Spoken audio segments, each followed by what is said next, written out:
Hello guys, how are you?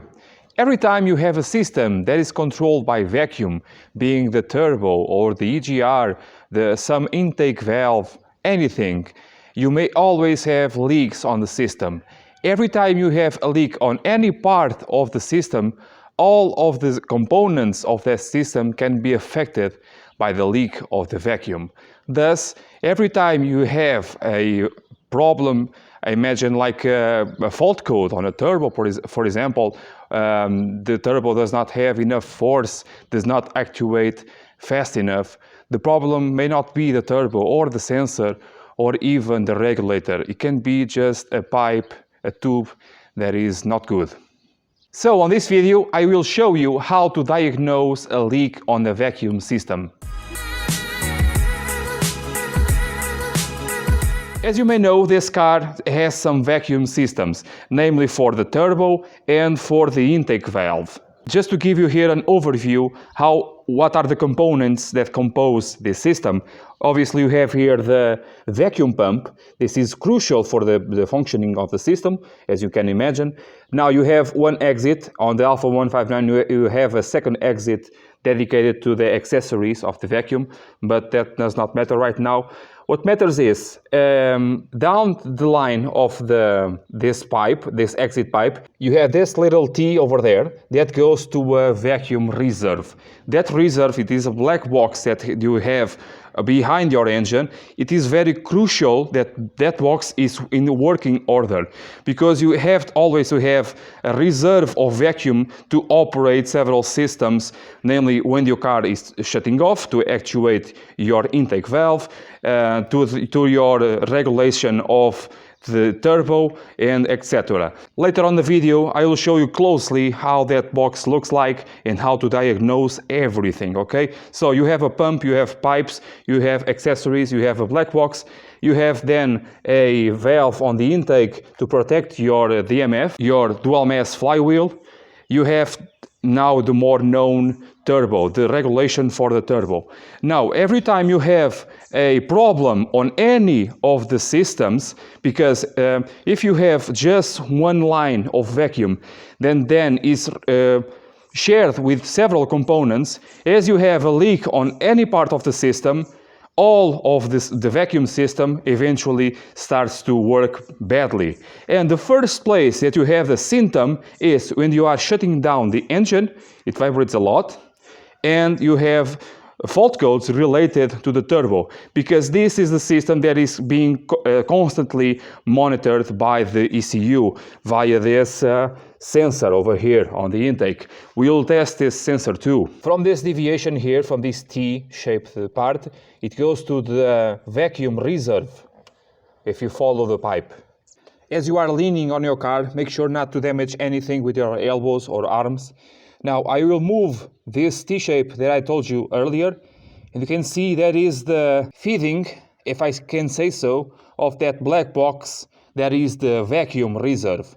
Then on top you have two exits. One of the exits goes directly to the electro valve for the intake valve to shut down the engine. The other one goes to the turbo, goes to the regulator to regulate the pressure of the turbo. So as you can see, that pipe goes directly, if you follow, goes directly to the valve that controls the shut-off of the engine. It's crucial, really crucial, that is in good working condition. We can test all of this stuff. Also, you can see that my pipe over there is beginning to be a little bit rotten.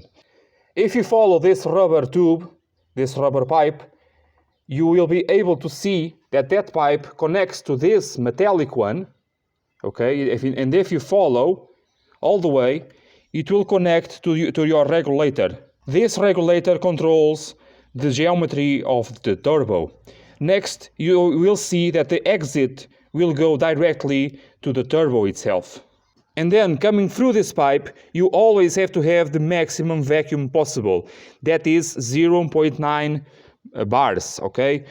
Then the vacuum is regulated on this regulator, okay? And it exits to the turbo itself. It goes through that rubber tube and regulates the turbo itself, the shaft of the position of the geometry of the turbo to give more or less pressure as needed.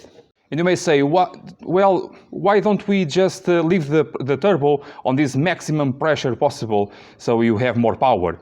Well, in fact, when you are at idle, the turbo is in fact on the position of the most power possible, okay? The position of the geometry is indeed on the most power possible. As you start to accelerate and gain pressure on the system, on the turbo, and the RPM is climbing, you in fact need to take out some pressure of the turbo.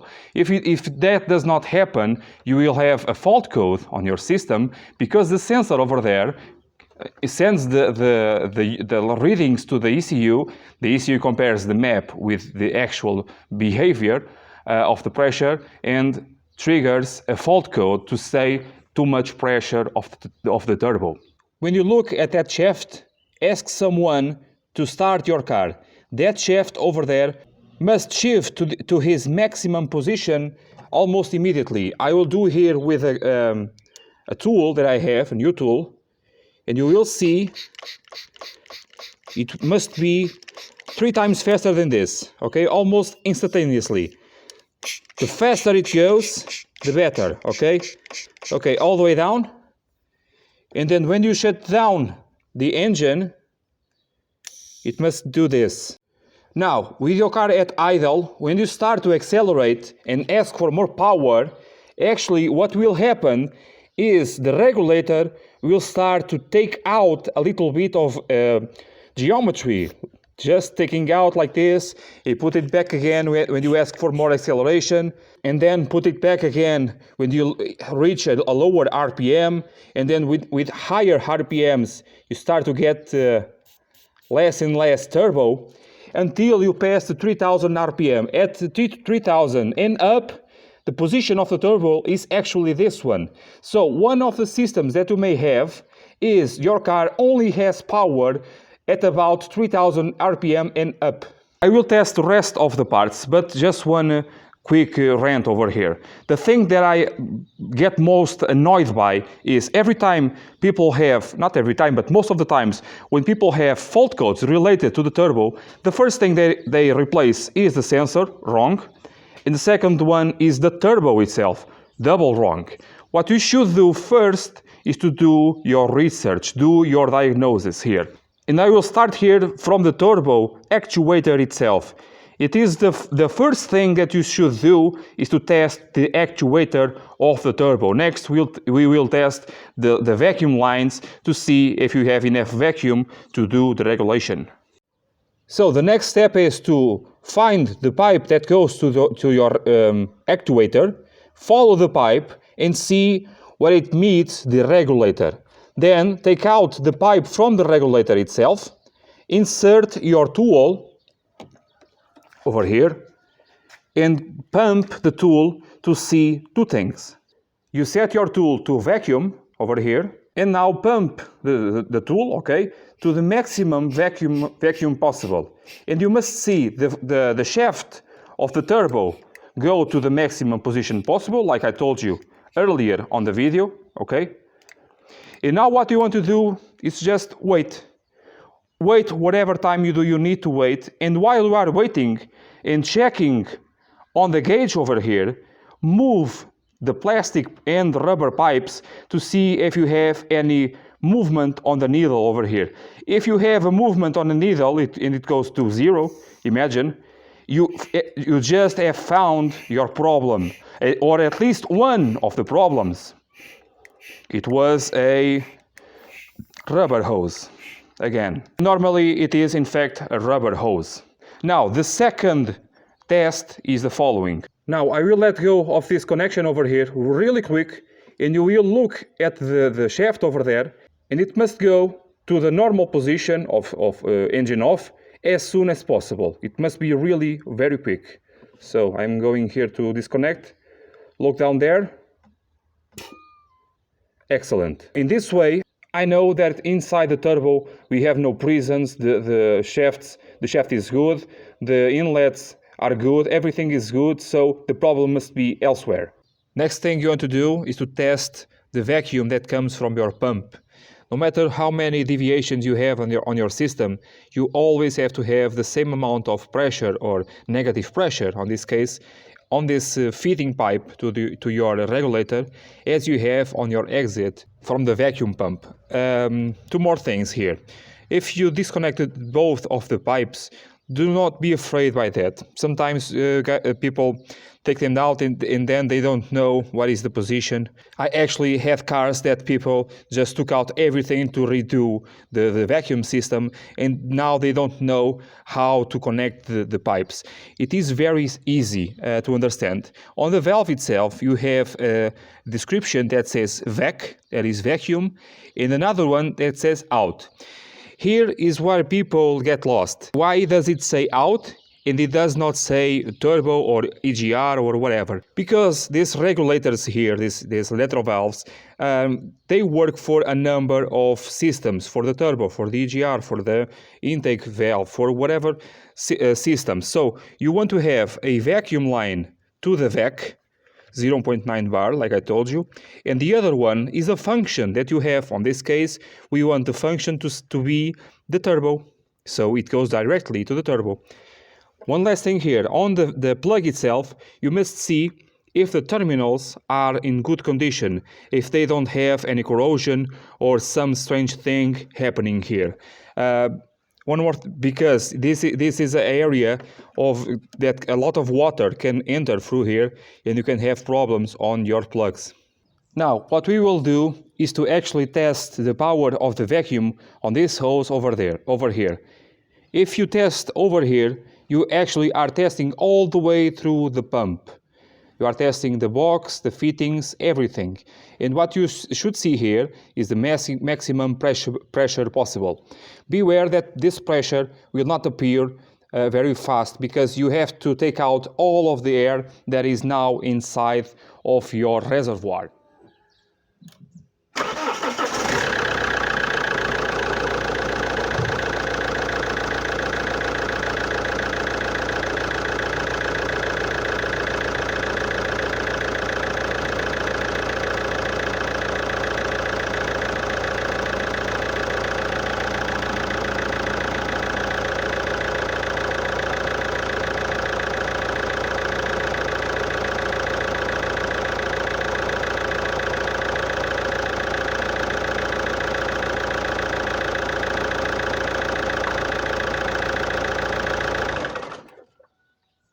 Okay, can you agree with this test? Everything is okay. We have vacuum to my regulator valve for the turbo. Now, if I have fault codes related to my turbo, doing this diagnose over here, this quick diagnose, we test how much vacuum we have over here. We tested the pipes and the actuator for the turbo, and now I know I have a problem on my regulator. That is normally the problem on these cars. This in the Alfa 159 on top of there is even worse. But if you know that you have a car that has a lot of oil leaks, as you may saw down there, where I have my Ligth pipe, and then I have an accessory to do the T-shape accessory for the reservoir, we have a lot of oil over there, okay, because of some condensation on that pipe. If I go there and start to twist that pipe, I will start to lose vacuum on the system. So what you want to do next, and you can do this on your own now, I will not bug you anymore with these kinds of boring stuff. So what you want to do is to imagine this is a piece of pipe of your car, and you want to test if this piece of pipe is good or not. What you want to do is similar to what I just did. Take your pipe, it does not have to be removed from the car, okay? You just have to plug one of the sides, okay? Pressure test with vacuum on this side. See if it will hold vacuum, and now start to bend your pipes, your tubes. Start to see any weak points, and also on the connections start to twist and pull. If it pulls really easily, it will not be able to keep the vacuum. It must be really strong, the connection. Now you finally found the problems, you solved the problems. Normally it is really the regulator and the cracked pipes and the oily pipes. When you have oil on the rubbers, what will happen on the rubbers? They will expand, and obviously you will lose the vacuum.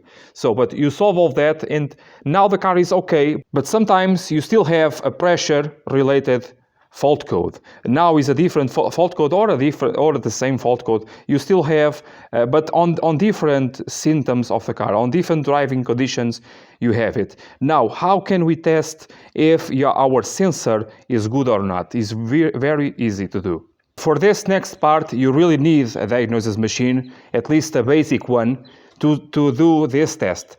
As you may remember on the video that I told you about the DPFs and the FAPs, how to test the sensor that measures the cloggment of the DPF. Okay, do you remember that? In here is kind of the same principle. What you want to see is ignition on at this time. You want to see what is the atmospheric pressure. We have 1005 millibar, and we have what the sensor itself is measuring, 1000, okay? Why is it is 1000? Because we are actually at this point measuring the atmospheric pressure, okay? I'm having a comparison between this sensor and the sensor that is inside of the ECU, okay? Okay, now, before you start the car, we will not run the engine of the car.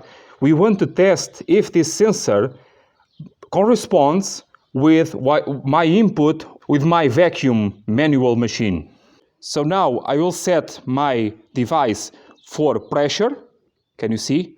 And now I will give pressure, let's imagine here, I'm giving pressure to my sensor and seeing if it corresponds to the machine.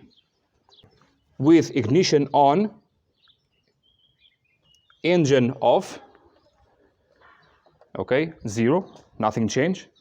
So let's see here if I can show you everything with just one hand. Now I have, okay, like this. Very slowly, start to give pressure. 31, 110,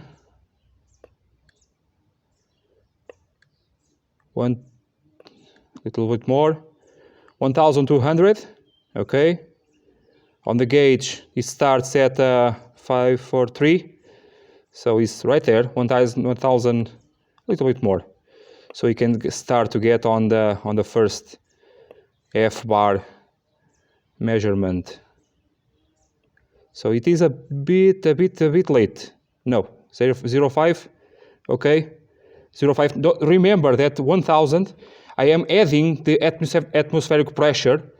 So my real pressure is half a bar, and I'm reading 1500 bar, a millibar. So a bit more higher, about 700 now. 700, adding the 1000 of the atmospheric pressure. 1 bar, almost 2 bars, okay, normal.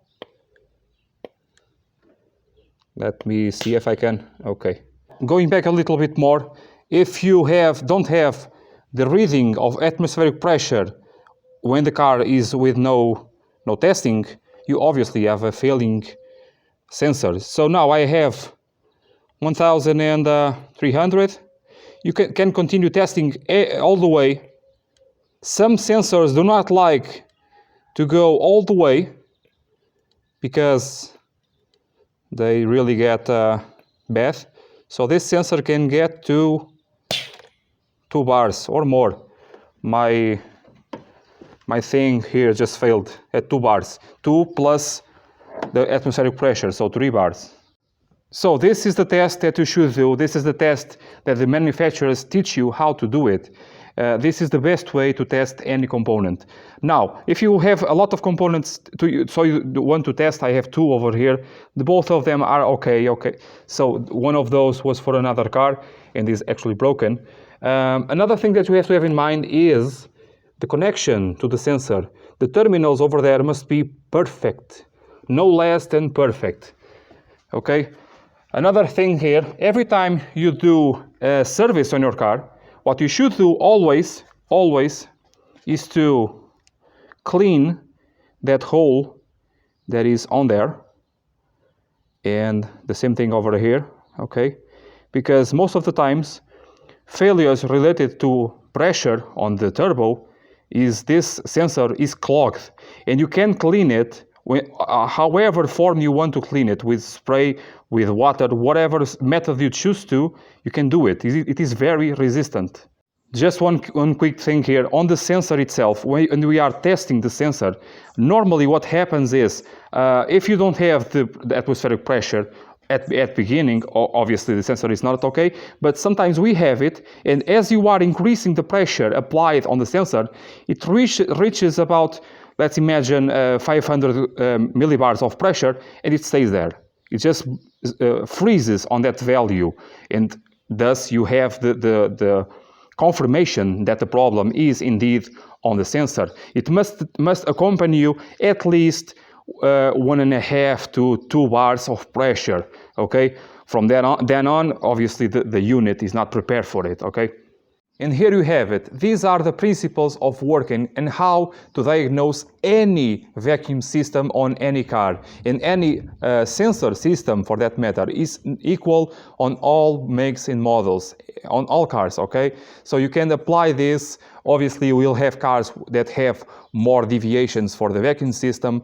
I'm thinking about the Peugeot 607 that was incredibly hard because it had 7 electro valves, or that regulators for the vacuum, and that was really a mess. But just because it was a lot of stuff to test.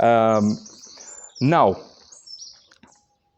about fault codes, I did approach some fault codes in a general sense. Okay, I did not approach just one fault code per se. Because, as I told you, I like to, at the beginning, I like to give you a baseline, an overview, principles of working of stuff.